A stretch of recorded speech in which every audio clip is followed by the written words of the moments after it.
जोहार। मास्टर जी राउर के भी जोहार। हाँ जोहार जोहार कविता जी।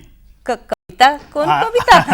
अरे पर्वतिया जी देखिए, हाँ। आप जानती हैं कि ये बारिश का मौसम है, आषाढ़ हाँ। के समय, आषाढ़ का समय है। हाँ। और इस समय सचमुच मुझे एक कविता याद आ रही है। ओ हेले कविता निकला थे मुंह से। वो कविता ऐसे है हाँ। कि कभी आषाढ़ के रिमझिम में धन खेतों में जाने दे, कृषक बालिका के स्वर में गीत अटपटे कुछ गाने दे।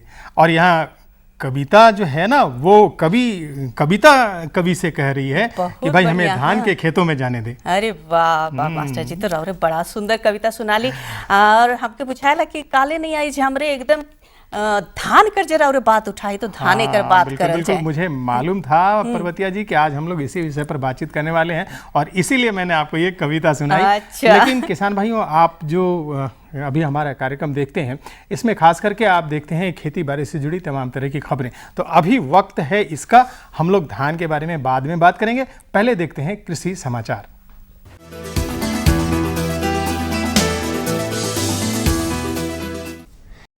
नमस्कार, कृषि समाचार में आपका स्वागत है। मैं हूं दीप्ति रेखा। आइए देखते हैं आज कृषि समाचार में क्या है खास। पशुपालन विभाग चला रही है बकरा प्रजनन इकाई वितरण योजना। कृषि संबंधित सभी प्रकार की जानकारियां मिलती है किसान कॉल सेंटर से। निकाई गुड़ाई के लिए उत्तम कृषि यंत्र है डच हो।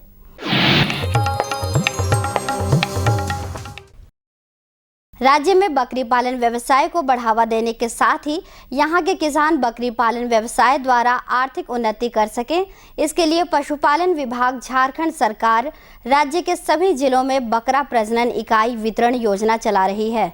इस योजना के अंतर्गत ब्लैक बंगाल नस्ल की 5 बकरियां और 1 बकरा लाभुक को दिया जाता है। पशुपालन विभाग झारखंड राज्य के सभी जिलों में बकरा विकास योजना के तहत बकरा प्रजनन इकाई वितरण की योजना चलाई जा रही है। इस योजना के अंतर्गत लाभुकों को ब्लैक बंगाल नस्ल की 5 बकरियों के साथ 1 ब्लैक बंगाल बकरे की एक इकाई 50% अनुदान पर दी जाती है। इस क्षेत्र में पहले से काम कर रहे तथा प्रशिक्षण प्राप्त पशुपालकों को प्राथमिक तौर पर लाभ पहुंचाया जा रहा है।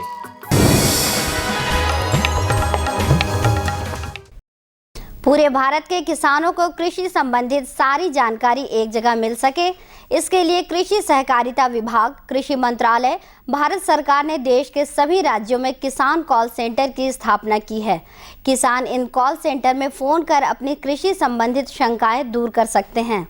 खेती बाड़ी करने की नई तकनीकों के बारे में जानना हो, मिट्टी, बीज, फसल, बागवानी, उर्वरक, जल प्रबंधन, कीट प्रबंधन, साथ ही लाह उत्पादन, रेशम कीट पालन, मधुमक्खी पालन, पशुपालन, वानिकी, इसके अलावा सरकार द्वारा चलाई जा रही योजनाओं, फसल बीमा, कृषि ऋण इत्यादि तमाम कृषि संबंधित बातों की जानकारी किसान 1551 या 1800-180-1551 पर फोन करके अपनी भाषा में प्राप्त कर सकते हैं।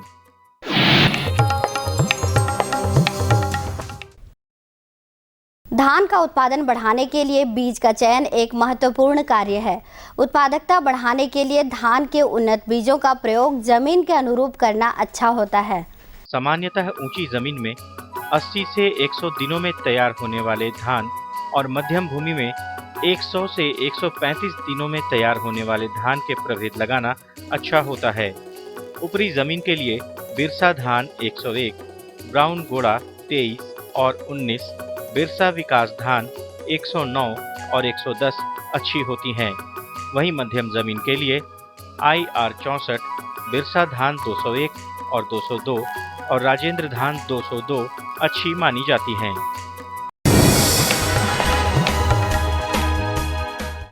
बरसात के मौसम में हमारे पशुओं में कई प्रकार के संक्रामक रोगों के लगने की संभावना रहती है। इनमें से एक रोग है खुरपका मुंहपका। इस रोग का उचित समय पर इलाज नहीं किया गया तो यह पशु के लिए घातक सिद्ध होता है। आइए जानते हैं इस रोग के निदान। खुरपका मुंहपका हो जाने की स्थिति में पशु के खुर और मुंह में छाला पड़ जाता है। पशु को जाड़ा लगकर बुखार आना, मुंह से लार टपकना इत्यादि इसके लक्षण हैं। इस स्थिति में पशु के मुंह के छालों को पोटाश, बोरिक एसिड, सुहागा इत्यादि के पानी से साफ करके छाली, मक्खन या ग्लिसरीन लगाना चाहिए तथा पैर के छालों को तूतिया के घोल से बार बार धोकर बोरिक पाउडर छिड़क कर पट्टी बांधना लाभदायक होता है। बरसात के मौसम में पशुशाला की साफ सफाई विशेष तौर पर करने से रोगों के लगने की संभावना कम हो जाती है।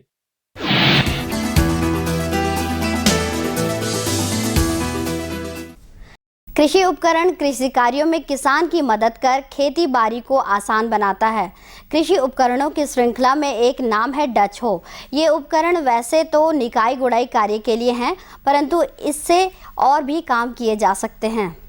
यह है फसलों में निकाई गुड़ाई के काम आने वाला उपकरण डच हो। इस उपकरण का मुख्य काम निकाई गुड़ाई है, परंतु इससे खेत में नाली और मेड़ भी बनाया जा सकता है।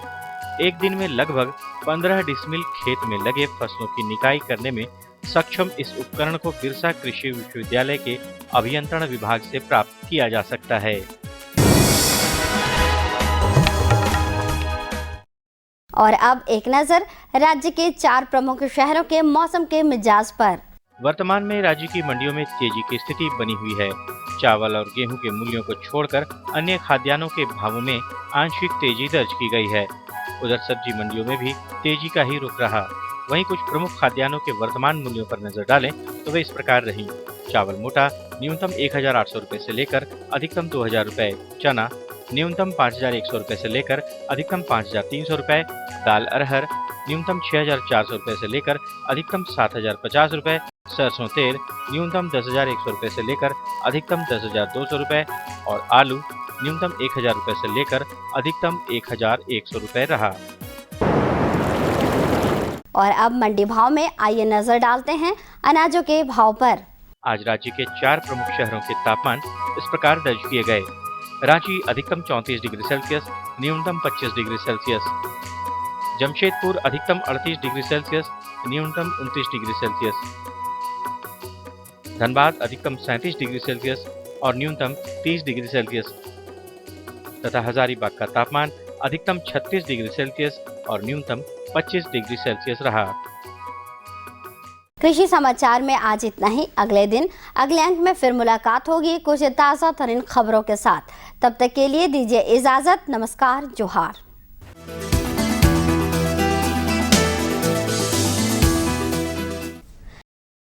देखो राउर कविता सुन के तो हम समाचार कर बारे भुलाइए जा रही। हमरे कर दर्शक मन कितना खिसाते हैं अगर ये समाचार छूट जाता तो। हाँ। काले की तो हमके बुझाएला कि कृषि दर्शन जो हमरे का कार्यक्रम है सेकर में ये जो समाचार है सेके सबकर से बेसी पसंद करे ना हमरे का किसान। बिल्कुल हम लोग इसमें बाजार भाव जान लेते हैं, खेती बाड़ी से जुड़ी तमाम तरह की तकनीक को जान लेते हैं और सबसे बड़ी बात की मौसम का हाल चाल जान लेते हैं, जो हमारे किसान भाइयों के लिए बेहद जरूरी है ना किसान भाइयों। तो आप इन समाचारों के साथ साथ हमारे कृषि दर्शन के अंक में अभी बने रहिए। हमको अभी लेना पड़ेगा एक छोटा सा विराम। हम मिलते हैं इस विराम के बाद। ये लो और बताओ। बस। अरे ये क्या भैया जी, बस इतनी सी रासायनिक खाद? किसानी छोड़ रहे हो क्या? किसानी नहीं, नादानी छोड़ रहे हैं। मिट्टी की जांच कराई है। अब तो लाला जी जितनी जरूरत है उतने ही उर्वरक खेत में डालेंगे। हाँ, किसान भाई आज ही अपने जिले की नजदीकी भूमि परीक्षण प्रयोगशाला में मिट्टी की जांच जरूर करवाएं और मिट्टी में पोषक तत्व, नमी व पौधे के विकास को देखते हुए केवल जरूरत के अनुसार ही पोषक तत्व डालें। और हाँ, मिट्टी में गंधक, जस्ता, बोरोन जैसे सूक्ष्म पोषक तत्वों का पता लगाना भी न भूलें।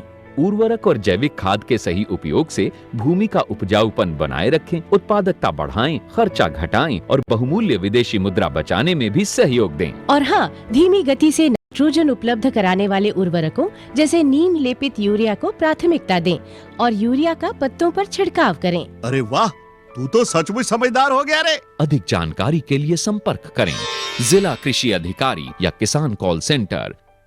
विराम कर बाद देखो ये मैंने एक बार फिर से बहुत बहुत स्वागत है। तो जैसन कि रौरे मन देखिए ही सुनिए ही कि हमरे बात करे लायक रही कि आज हमरे धान कर खेती कर बारे में विशेष बात करब। तो मास्टर जी से पूछा थी कि मास्टर जी तनी बताओ नहीं कि धान कर खेती कैसे करो अगर खासकर तनी देर सवेर हो जाए तो। भाई पर्वतीय जी, आपका ये सवाल बहुत समयानुकूल है और बहुत ही वाजिब है हमारे किसान भाइयों के लिए भी। किसान भाइयों, आप जानते हैं कि धान की जो हमारी खरीफ की मुख्य फसल धान है, और धान की खेती जब हम करते हैं तो उसके लिए एक समय होता है। आप जानते हैं कि इस वर्ष वर्षा जो है वो काफ़ी समय पर हुई है और हमारे बहुत सारे किसान भाई धान की खेती कर चुके होंगे। लेकिन अगर आपने धान की खेती नहीं की है, आपका किसी कारण से विलम्ब हो गया है, तो उसके लिए आपको कौन कौन से उपाय करने चाहिए, कौन कौन सी बातों का ध्यान रखना चाहिए, इन तमाम चीज़ों की जानकारी होना बहुत ज़रूरी है। तो चलिए कार्यक्रम के इस भाग में इस बात की जानकारी आपको देते हैं, पर्वतिया जी के सवाल पर भी आते हैं और सबसे पहले अपने विशेषज्ञ से बात करते हैं कि वो हमें बताएं कि धान की खेती अगर हम विलम्ब से कर रहे हैं तो उसके लिए क्या क्या करना होगा। और हमारे विशेषज्ञ हैं डॉक्टर BD शुक्ला। नमस्कार किसान भाइयों, कृषि दर्शन कार्यक्रम में आप सबका बहुत बहुत स्वागत है। किसान भाइयों, आज हम चावल अनुसंधान केंद्र हजारीबाग आए हुए हैं और धान की खेती को लेकर आपके मन में बहुत सारी शंकाएं होंगी और आज इस कार्यक्रम में उन सारी शंकाओं का निदान मिलने वाला है, क्योंकि चावल अनुसंधान केंद्र हजारीबाग के मुख्य वैज्ञानिक डॉक्टर BD शुक्ला जी आज हमारे साथ हैं। डॉक्टर साहब, आपको बहुत बहुत स्वागत है। नमस्कार। धन्यवाद। नमस्कार डॉक्टर साहब, जैसे कि बारिश का मौसम आ चुका है, मानसून आ चुका है और अब ऐसे में जब हमारे किसान भाई बंधु धान की खेती की तैयारी में जुटे हैं तो अक्सर बहुत सारी गलतियां कर देते हैं। पहली तो गलती ये है कि उन्हें अपने मिट्टी के बारे में पता नहीं रहता है कि किस तरह की उनकी मिट्टी है और ज़मीन उनकी किस तरह की है। तो अगर वो खेती करें तो अपनी ज़मीन को किस तरह से जाँचें और किस तरह से खेती की शुरुआत का पहला कदम बढ़ाएं। जैसा कि इस बार देखा जा रहा है कि काफ़ी जून महीने में इतनी ज़्यादा वर्षा हो गई है और जिसका कि उपयोग किसान भाई एकदम नहीं कर पा रहे हैं। उसका कारण ये है कि बिचड़ा डालने का अभी समय नहीं था। अब वर्षा इतनी कम, ये जो आप अभी इतनी वर्षा हुई और इसको केवल एक ही काम कर सकते हैं, वो खेत की जुताई जो है कर सकते हैं। और बिचड़ा डालने का समय धीरे धीरे जो है चला जा रहा है और इस समय की अवस्था ये है कि पानी इतना नहीं हो रहा है कि बिचड़ा आप डाल सकें। ऐसी स्थिति में जो है आप अपनी ज़मीन के अनुसार, जैसा कि आप जानते हैं कि ज़मीन झारखंड में दो तरह की है, एक टाण और दूसरा दोन। टाण में भी 3 तरह की ज़मीन होती है। टाण 1 जिसको आप बारी ज़मीन कहते हैं, टाण 2 जिसमें गोड़ा, अरहर और उड़द, मक्का ये सब लगाते हैं। टाण 3 में ग्रेवल्स लैंड होती है जिसमें आप कुछ नहीं लगाते। दोन 3 जिसको आप खेत कहते हैं, ये सबसे ज़्यादा ज़मीन झारखंड में है। 65% ज़मीन जो है झारखंड की ये 3 नंबर खेत है, जिसको कि 3 नंबर खेत आप कहते हैं। और इसमें और 2 नंबर जो है उससे नीचे है दोन 2 और दोन 1। दोन 1 में होता क्या है कि जो आप बहुत ज़्यादा 145 से 155 दिन की किस्म जो है लगाते हैं और उसमें आप BPT 5204, MTU 7029, 7029, तो इन सब वैरायटी को आप 1 नंबर में लगाते हैं और 1 नंबर में लगाना चाहिए। रहा 2 नंबर में आप ललाट और ये नवीन, अभिषेक, ये सब वैरायटी जो लगाते हैं आप, उसको आप 2 नंबर में लगाते हैं। तो अब इतना ही ध्यान आप रखें कि 2 नंबर में जो भी वैरायटी आप लगा रहे हैं वो 125 दिन से ऊपर नहीं हो, 125 दिन से कम हो। जहाँ तक 3 नंबर में बराबर ये भूल आप करते हैं कि 3 नंबर का जो है उसमें 100 दिन से ज़्यादा का किस्म जो है हमको 3 नंबर में नहीं लगाना चाहिए, क्योंकि अगर 3 नंबर में हम 100 दिन से ज़्यादा की किस्म लगा देंगे तो सूखा पड़ने पर वो किस्म जो है सूख जाएगी। हाँ, आज हमारे अनुसंधान केंद्र से 2 किस्म ऐसी निकाली गई हैं जो कि सूखा सहन करने की क्षमता उसमें बहुत ज़्यादा है। एक CR धान 40 और दूसरा सहभागी धान। और ये दोनों किस्म जो है, CR धान 40 100 दिन में पक जाती है और सहभागी धान 115 दिन में पकता है। तो ऐसी स्थिति में इसमें जो है सूखा सहन करने की क्षमता ज़्यादा है और इन किस्मों को अगर आप लगाते हैं तो आप सूखा पड़ने पर भी जो है आप आसानी से अपने खेत से फसल को काट सकते हैं। एक चीज़ और मुझे ये कहना है आपको कि अब 3 नंबर खेत और टाण दोनों में अगर आप सीधी बुआई, जैसे गेहूं की तरह बुआई की जाती है, जैसे गेहूं बुनते हैं आप सूखी ज़मीन में, वैसे सीधी बुआई आप कर दें। और इतना आप जान लीजिए कि धान की सीधी बुआई करने से धान की उम्र जो है वो 10 दिन कम हो जाती है। कोई भी किस्म अगर रोपा करते हैं तो 10 दिन उसकी उम्र बढ़ जाती है, और धान की जो जब छींटा करते हैं तो 10 दिन उम्र उसकी कम हो जाती है। तो फलता ये होता है कि जो है 10 दिन पहले वो आपकी किस्म जो है कट जाएगी, और जिससे आप दूसरी फसल रबी की भी उसमें आप ले सकेंगे उसी नमी के द्वारा। जैसा कि आप जानते हैं कि हमारे झारखंड में 2 फसलें बहुत कम जगह ली जाती है, और ये अब उपयुक्त समय है कि हम एक फसल ना लेकर के हम 2 फसल लें। बिल्कुल डॉक्टर साहब, जैसा कि आपने जानकारी दी कि किस तरह से मिट्टी ज़मीन के बारे में हमारे किसान भाई जानकारी ले सकते हैं कि दोन ज़मीन कौन सी है और टाण ज़मीन कौन सी है, और इसके साथ साथ आपने जानकारी दी कि किन किन किस्मों के धान वो लगा सकते हैं। तो अब हमारे दर्शकों को ये जानकारी दीजिए कि जब मिट्टी है, मिट्टी में अम्लीयता की मात्रा बहुत ज़्यादा पाई जाती है, उससे तो हम चूना के पानी से उपचार कर लेते हैं, लेकिन जब हम धान की रोपाई उसमें कर देते हैं तब कौन कौन से खादों का प्रयोग इसमें करना चाहिए? तो ऐसा है कि अम्लीय मिट्टी जो है वो टाण की ज़मीन में ज़्यादा अम्लीय तत्व होते हैं, और उसमें हम डोलोमाइट या जो है चूना डालते हैं। धान के लिए बहुत जब डोलोमाइट हम डालते हैं तो धान के लिए बहुत ज़्यादा ज़रूरी नहीं है, एसिड सॉइल में भी धान पैदा होता है। जिस तरह से सूखी ज़मीन में अगर हम धान लगा रहे हैं तो अगर सिंचाई हमें करनी है तो किन किन साधनों का प्रयोग करें, और सिंचाई करें तो कब, क्या और ऐसे कितने तरीके से कर सकते हैं? एक्चुअली एक चीज़ है कि हम जो किस्म आपको बता रहे हैं इसमें वर्षा के पानी से ही जो है इन किस्मों को उगाया जा सकता है। इसमें सिंचाई करने की आवश्यकता किसान भाइयों को एकदम नहीं है, और इनमें सूखा सहन करने की क्षमता है इन किस्मों में।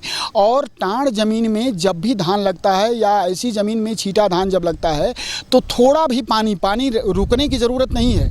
थोड़ा भी पानी अगर झिप झिप होता रहेगा तो उतना ही काफ़ी है इन धानों को जो है ज़िंदा रखने के लिए और अच्छी उपज प्राप्त करने के लिए, क्योंकि इन किस्मों में सूखा सहन करने की क्षमता ज़्यादा है।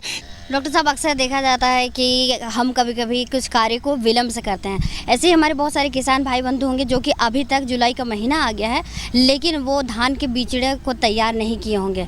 अगर लेट से अभी धान की खेती वो करना चाहे, बिचड़ों को तैयार करना चाहे, तो उसकी प्रक्रिया क्या है? बिचड़ों को जैसे वो तैयार करते हैं वैसे ही बिचड़ा वो तैयार करें, लेकिन ये एक चीज़ इतना ज़रूर ध्यान रखें कि अब जो है ऐसी स्थिति में खासकर हज़ारीबाग, चतरा या हज़ारीबाग खास करके हम इसलिए कहेंगे हज़ारीबाग और रांची में, कि होता क्या है कि जब हम 145-150 दिन की किस्म जो है BPT 5204, 7029, ये 7029 और 5204, ये किस्में जो है 145 से 150 दिन में पकती हैं।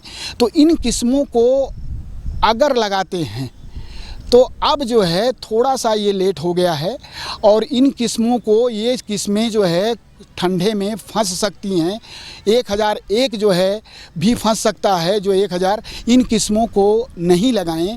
और यदि जैसे जहाँ पर मैं बताऊँ आपको कि डाल्टनगंज, पलामू, जहाँ पर कि जो है ठंडा कम पड़ता है वैसे जगह में आप इसको लगाएं, और ये किस्म जो है छींटा करके अगर छींटा कर देंगे तो 145 दिन का धान 135 दिन में पक जाएगा। तो अब ऐसी स्थिति में बिचड़ा के लिए वेट नहीं करें, नीचे वाली ज़मीन में भी अगर बुनाई कर दें और बुनने के बाद जो है ये कर लें। हाँ, 125 दिन का अभिषेक, ललाट, नवीन, ये सब वैरायटी के लिए अभी किस्म के लिए अभी समय नहीं बीता है। किसान भाई इनका बिचड़ा अवश्य डालें, और डाल करके और 20 से 25 दिन, ज़्यादा नहीं, 20 से 25 दिन के भीतर में इन बिचड़ों को जो है रोप दें। और एक चीज़ और ध्यान रखें, बराबर किसान भाई ये करते हैं कि 4 बिचड़ा 5 बिचड़ा एक साथ रोपते हैं। 4 बिचड़ा 5 बिचड़ा न रोपें, क्योंकि इन किस्मों में टीलरिंग, शाखा फूटने की क्षमता ज़्यादा है। वो उनके दिमाग में ये रहता है कि नहीं, जितना बिचड़ा डालेंगे उतना उपज होगी, तो ये ऐसी बात नहीं है। और जब 4 बिचड़ा डालते हैं तो अपने में कंपटीशन होता है पौधों में, और अन्यथा जो मजबूत पौधा होता है वही जो है बच जाता है। तो 1-2 बिचड़ा ही रोपें, और इससे बीज भी कम लगेगा और उपज भी अच्छी होगी। और इन सब चीज़ों को ध्यान रखें तो जिससे कि उपज अच्छी मिल सकती है। बिल्कुल डॉक्टर साहब, आपने इतनी अच्छी अच्छी जानकारियाँ दे दी कि अगर नए किसान भाई बंधु भी होंगे तो उन्हें भी ये सारी जानकारियाँ सरलता से समझ में आ जाएगी। इसके लिए हमारे टीम की तरफ से आपको बहुत बहुत धन्यवाद। और किसान भाइयों नमस्कार। अम्मा खाना दे दो ना। सबर कर गोलू, अभी दाल नहीं गली है। तू फिक्र ना कर गोलू की अम्मा, अब की बार अपनी दाल खूब गलेगी। क्या मतलब जी? अब की बार NFSM के तहत दाल की पैदावार को बढ़ाने के तरीकों को दिखाने के लिए देश में 1000 क्षेत्र चुने गए हैं, जिसमें हमारा इलाका भी आ गया है। पर इससे हमें क्या फायदा? हमें 5 एकड़ खेती के लिए खाद और कीटनाशक के अलावा बढ़िया बीजों की एक मिनी किट भी मिलेगी। इतनी दाल का करेंगे क्या जी? अरे भगवान, सरकार ने दलहन का समर्थन मूल्य भी खूब बढ़ा दिया है और इनकी खरीद का भी पूरा इंतजाम कर लिया है।